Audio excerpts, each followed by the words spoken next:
Si vous avez du mal à faire un partage de connexion sur votre iPhone, vous êtes dans la bonne vidéo. Salut à tous et bienvenue sur notre chaîne, j'espère que vous avez la forme. Le partage de connexion est une fonctionnalité essentielle consistant à lier d'autres appareils et partager de la connexion directement de votre iPhone vers d'autres appareils, que ce soit pour partager de la connexion via Wi-Fi, Bluetooth ou bien directement avec les câbles USB. Mais vous pouvez rencontrer des erreurs qui vous empêchent de faire le partage directement sur votre iPhone. Mais vous inquiétez pas, dans cette vidéo on va voir quelques solutions assez faciles qui vont vous permettre de régler ce problème. Mais avant cela, n'hésitez pas à liker la vidéo, la partager avec vos amis, de vous abonner à la chaîne si ce n'est pas le cas et activer la cloche pour être notifié de chaque nouvelle vidéo. Et sur ce, on passe directement aux solutions. La première solution consiste toujours à redémarrer votre iPhone. Ça peut régler quelques problèmes liés à votre iOS. Pour ce faire, appuyez sur le bouton augmenter le volume puis sur diminuer le volume et maintenez le bouton latéral jusqu'à ce que votre iPhone se redémarre. La deuxième solution, c'est tout simplement de reconfigurer votre connexion de partage. Pour ce faire, allez directement sur Général,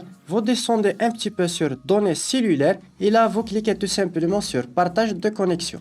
Là, vous pouvez l'activer, configurer un mot de passe. Le problème peut toujours venir d'une configuration de votre partage de connexion. Troisième solution, c'est de vous reconnecter au réseau Wi-Fi. Pour ce faire, allez directement dans Réglages.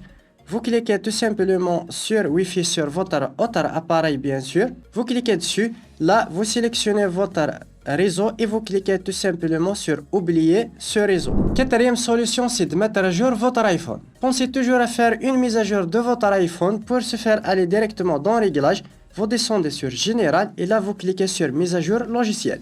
Vous attendez un petit peu, vous cliquez sur télécharger et installer la mise à jour. Cinquième solution, c'est de réinstaller les paramètres réseau de votre iPhone. Pour ce faire, allez tout simplement dans Réglages.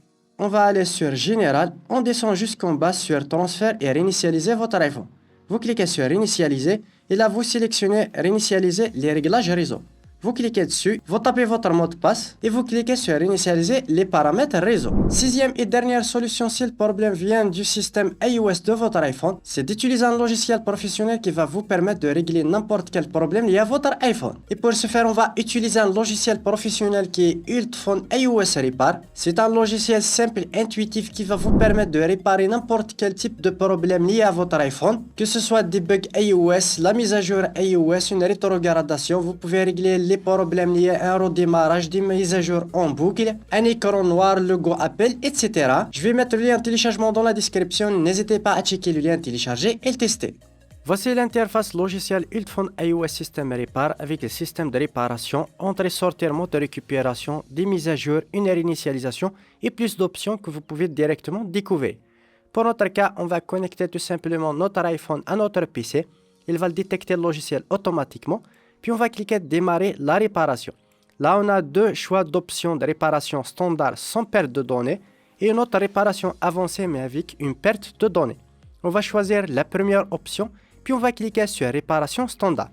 Là, elle va nous demander de télécharger le dernier firmware compatible ou bien directement de l'importer. On va cliquer télécharger.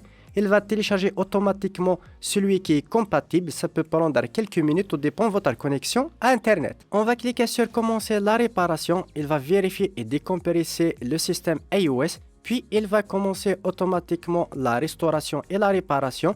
Il va redémarrer et restaurer l'iPhone automatiquement. L'opération peut prendre entre 5 à 10 minutes. Soyez un petit peu patient. Voilà, la réparation standard est terminée. Comme tu peux le voir, il va redémarrer directement l'iPhone. Comme tu peux le voir, je peux directement accéder à mon iPhone sans perte de données avec la dernière version qui est compatible avec mon iPhone. Pour mon cas, c'est la dernière version, comme tu peux le voir ici, iOS 17.3. Et c'est une réparation sans aucune perte de données sur votre galerie, fichiers, messages, etc. Voilà, on arrive au terme de cette vidéo, j'espère qu'elle vous aura plu, j'espère que vous avez pu régler votre problème. Si vous avez d'autres suggestions de vidéos, n'hésitez pas à me les faire part dans les commentaires. Et moi, je vous donne rendez-vous dans une prochaine vidéo.